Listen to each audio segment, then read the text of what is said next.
Pembahasan selanjutnya di dalam kitab Maulid Tiba dikatakan bahwa qila man yakfulu hadhihi durratal yatimah allati la tujadu laha qimatun qalat at-tuyuru nahnu nakfuluhu wa naghtanimu himmatahul 'azimah. Pembahasan selanjutnya kemarin diterangkan bahwa Rasulullah Shallallahu Alaihi Wasallam hatta uridu alal marati, bahwa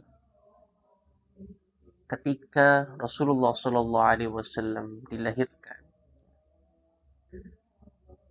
setelah itu Rasulullah Shallallahu Alaihi Wasallam diserahkan kepada seorang wanita untuk menyusuinya. Nah,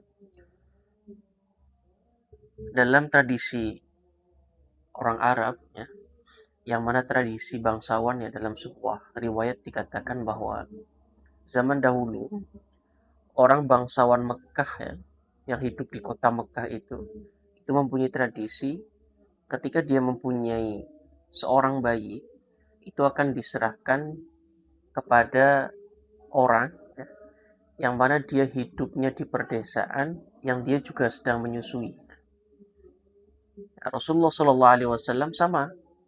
Nah, itu hatta uridul maradi, sampai diserahkan kepada seseorang untuk menyusuinya. Lantas kenapa bangsa Arab itu menyerahkan kepada seseorang untuk menyusui? Di antaranya tadi, ini adalah komunitas bangsawan, orang-orang terpandang.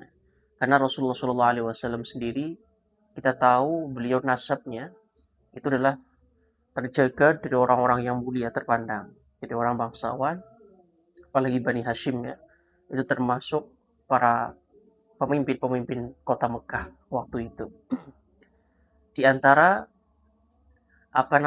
alasannya itu adalah untuk juga menjaga kemurnian bahasa Arab, ya. Jadi orang-orang Mekah kota itu kan banyak dari seluruh penjuru dunia waktu itu, ya, untuk berdagang dan sebagainya. Nah, untuk memurnikan bahasa Arab yang fasih, yang murni, itu biasanya anak-anak dikirim dari keperdesaan untuk dididik dan disusui. Itu termasuk diantaranya Rasulullah Shallallahu Alaihi Wasallam. Setelah itu juga untuk menguatkan fisik, ya, karena udara di desa jelas lebih murni, ya, lebih alami, lebih segar daripada di perkotaan Mekah.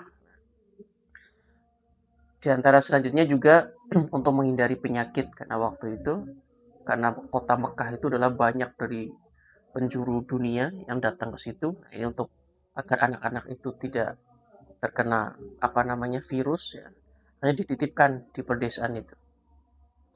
Setelah itu juga termasuk diantaranya untuk menjauhkan pengaruh lingkungan perkotaan. Nah, ini termasuk tradisi yang bagus, ya.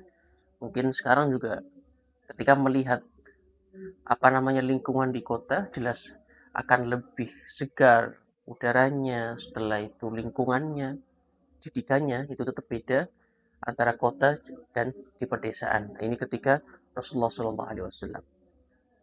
Setelah itu dibahas, ini menarik sekali, ya. Maka kila mayyakfulu hadi durratul yatimah allati la tujadu laha qimah. Maka banyak bermunculan Rasulullah Shallallahu Alaihi Wasallam. Nah, ini kan kila, ya, dikatakan, ya, oleh malaikat bahwa siapa yang akan mengasuh anak yatim ini, yang mana bagaikan permata yang tiada tandingannya, yang mana kemahalan harganya itu tidak ada tandingannya. Nah, karena Rasulullah Shallallahu Alaihi Wasallam itu tadi, ya, bahwasanya karena tradisi tadi, ini sebenarnya siapa yang mengasuh? Jadi banyak sebuah pertanyaan. Setelah itu qalatit tuyur nahnu nakfuluhu wa naghtanimu himmatahul 'azimah. Nah, ini sampai-sampainya sekelompok burung itu menjawab, ya, seruan tadi pertanyaan malaikat. Ini Rasulullah kecil, anak ini itu siapa yang mau mengasuhnya? Nah, ini menjadi perbincangan.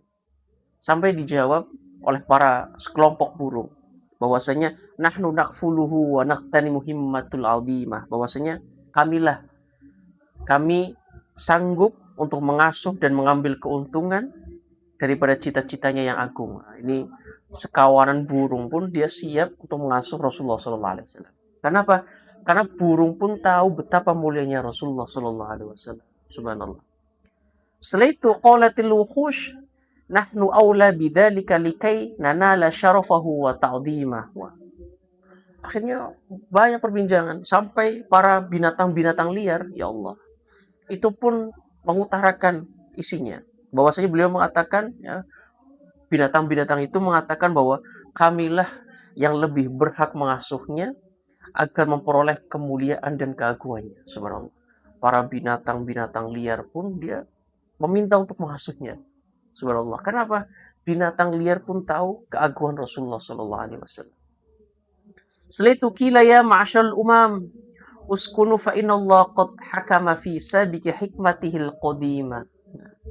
Akhirnya disuruhkan oleh malaikat, wahai golongan umat, bahwasanya tenanglah kalian semua, karena sesungguhnya Allah Subhanahu wa taala benar-benar telah memutuskan sejak zaman dahulu kala. Jadi Rasulullah Shallallahu Alaihi Wasallam itu sejak zaman dulu itu kita semua itu sudah tertera semuanya. Lah Rasulullah SAW pun sama, bahwa yang akan mengasuhnya semuanya itu sudah diatur oleh Allah Subhanahu wa taala. Jadi dikatakan bahwa bi anna nabiyahu Muhammadan sallallahu alaihi wasallam yakunu radi'an li halimatal halimah. Ya Allah. Jadi ya, kata malaikat, tenanglah kalian semua bahwa Allah Subhanahu wa taala telah memutuskan sejak zaman azali siapa yang akan mengasuh Rasulullah SAW. Siapa? Bahwasanya Nabi Muhammad sallallahu alaihi wasallam bi anna nabiyahu Muhammadan, sesungguhnya Rasulullah sallallahu alaihi wasallam yakunu radi'an li halimatil halimah, yang mana yang akan menyusuinya, yang akan merodainya itu adalah kepada wanita yang bernama Halimah al-Halimah, yaitu dia yang mempunyai sifat penuh rasa kasih sayang. Subhanallah. Jadi semuanya sudah diatur oleh Allah Subhanahu wa taala, siapa yang akan menyusuinya, bagaimana kisah selanjutnya. Nah, itu adalah Rasulullah Shallallahu alaihi wasallam sudah ditata oleh Allah Subhanahu wa taala. Subhanallah. Mungkin itu, semoga bermanfaat. Jangan lupa simak kisah selanjutnya terkait Nabi Muhammad Shallallahu alaihi wasallam, agar kita semakin tumbuh cinta, tumbuh semangat dalam menjalankan syariat agama Islam. Karena sebagai acuan kita adalah Rasulullah SAW. Dan semoga kelak kita semua diakui sebagai umatnya dan akan mendapatkan syafaatnya fi yaumil qiyamah. Amin ya rabbal alamin. Semoga bermanfaat. Wal afu minkum.